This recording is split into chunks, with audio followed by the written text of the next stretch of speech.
Years ago, when I was backpacking across Western Europe, I was just outside Barcelona, hiking in the foothills of Mount Vibero.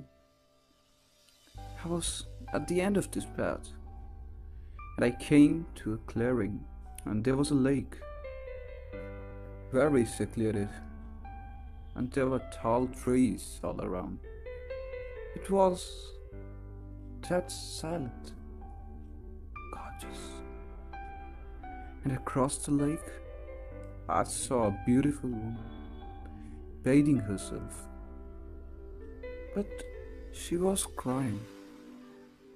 I hesitated, watching, struck by her beauty, and also by how her presence, the delicate curve of her back, the dark sweep of her hair, even the graceful length of the limbs, added to her tears, were the majesty of my surroundings. I felt my own tears burning behind my eyes, not in sympathy, but in appreciation of such a perfect moment.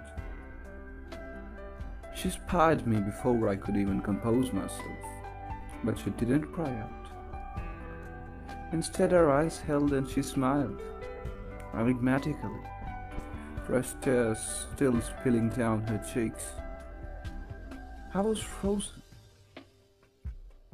I knew nothing about this woman, and yet, as we stood on the opposite sides of a pool of water, thousands of miles from my own home and everyone I had ever known, I felt the most intense connection.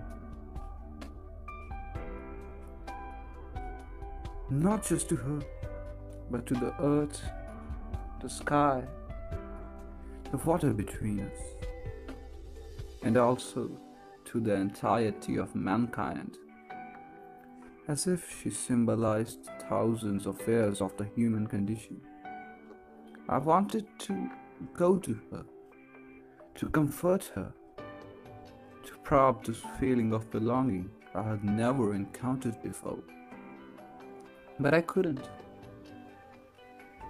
because I knew that if I spoke, if she spoke, that moment would be ruined, and I knew that I would need the memory of that moment to carry me through the inevitable dark patches throughout my life.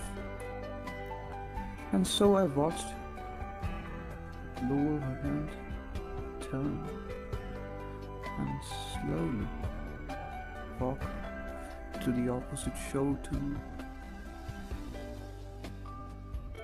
The rest of her perfect form was gradually revealed to me, and I held my breath as I watched her disappear behind the copse of the trees near the water.